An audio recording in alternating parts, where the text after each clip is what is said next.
Next, for question number 21, so there are three questions, so I will explain the first function. So suppose if you don't have now algebra function, now you have some trigonometric function and you are asked to discuss the continuity, how you will do. So here I will take sin x to be one function and hx to be another function. Okay, so since there is no any point here, so we will consider that when x tends to c, we will consider h will be tending towards 0. So now this function, these two are now considered to be separate function, and if their individual function are continuous, then means together the function will be stated as continuous. Okay, so now we need to prove that when we will write limit x tends to c f of x, that is when we will take f of that is g of x, that is your sin x, so you have to get sin c, and when we will take h of x, that is limit x tends to c cos x, we have to get our answer to be this. Okay, so now when we will take for function g of x, that is sin x. Okay, so limit h tends to c sin x, so here we have to convert this now to 0, so this will be simply c plus h, isn't it? So when x is tending towards c, that means our h will be tending towards 0, that means x value we have to take as c plus h. Now limit h tends to 0, so it is sin a plus b formula, that is sin c cos h plus cos c sin h, isn't it? So now we know that cos 0 value is 1, so first part we will be having sin c and second part will be 0.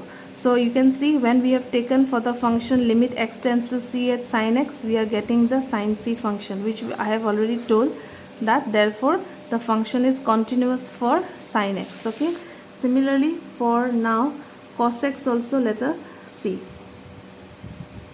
So limit x tends to c cos of x, so when x is tending towards c, h will be tending towards 0, that is c plus h.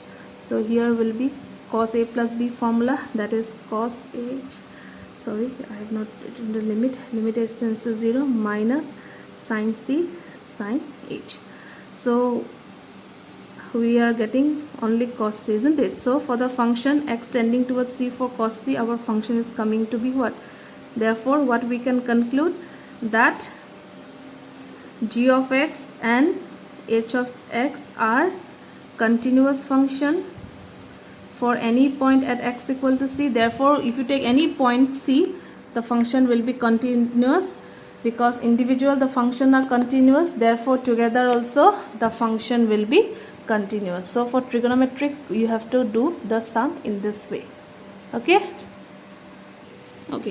so let us now do one question for continuity to check if sin x minus cos x the function if x not equal to 0, and it is minus 1 if x is equal to 0. So already this function can be rewritten in this way: if your x value is less than 0 and if your x value is greater than 0, and already it is given third condition, when x is equal to 0 it is coming to be minus 1.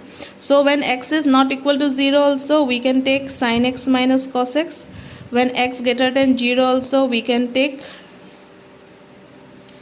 our function to be sin x minus cos x. Okay, so now at left hand limit, so limit x tends to 0 minus f of x, so let x equal to 0 minus h, so we will write limit h tends to 0, function is sin x minus cos x, that is limit h tends to 0 sin of minus h minus cos of minus h. So already we have got in class 11 that sine function with negative is always negative and cos function is always positive. So if you put 0, this is 0 minus 1. So what is the value coming for left hand limit? That is minus 1. Okay.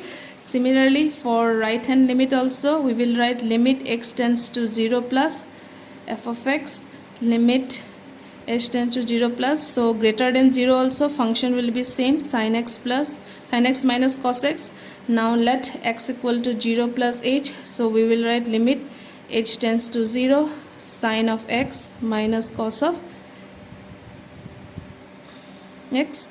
So 0 minus 1, right hand limit is also coming as minus 1. Okay, and particularly at x equal to 0, already the function is to be given as minus 1. So if you see left hand limit, right hand limit, and particular this also, it is coming to be same.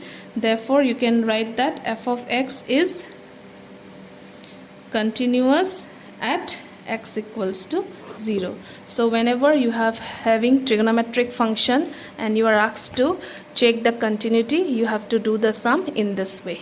Okay. Okay, now in this question number 26, you are asked to find the value of k, and already it is given that function is continuous at pi by 2. So x not equal to pi by 2 means, again we can write like this, k cos x by pi minus 2x, where x is less than pi by 2. Again k cos x by pi minus 2x, a greater than can be pi by 2, and at x equal to pi by 2, value is told to be 3. So here, as per the question, it is given left hand limit, right hand limit, and particularly at f equal to pi by 2, all the values are equal to each other, and if they are equal, what shall be the value of the k? So let us find left hand limit. Limit x tends to pi by 2 minus, function will be k cos x upon pi minus 2x. So here let x equal to pi by 2 minus h. Okay, so we will write here limit h tends to 0, k cos x pi by 2 minus h whole divided by pi minus 2 pi by 2 minus h. So limit h tends to 0. So this is complementary, so you can write sin h upon pi minus, so if you multiply this, it will minus pi, minus minus will be plus twice h. So this and this part will be cancelled.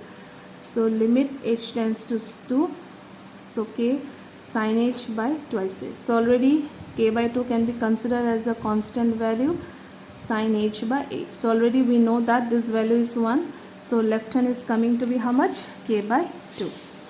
So similarly, right hand limit, we can write limit h tends to pi by 2 plus f of x. That is, I am writing it directly. Okay, since the function is same, so I will write pi by 2 plus h, pi minus 2 pi by 2 plus h. So limit h tends to 0. Since it's a 90-degree angle, it will be sin h, but it is coming to second quadrant, so it will coming as to be a minus, isn't it? Because second quadrant cos is negative. Upon pi minus, this will be cancelled, it is minus, minus twice this. So here minus and minus will be cancelled. Here also we are getting the right hand limit to be also k by 2. Okay, left hand limit is k by 2, right hand limit is k by 2, and particularly at x equal to pi by 2, it is coming to be 3. So now this two value you can put in your main equation. Okay, so left hand limit also k by 2, right hand limit also k by 2, and particularly at f equal to pi by 2, it is coming to be 3. Therefore, if you compare any two value, k by 2 equal to 3, that means k value is coming to be 6. Okay, so in this way you have to do this type of question when unknown k is there. So I hope all of you understood this concept of continuity. So you can start doing the sums of your exercise.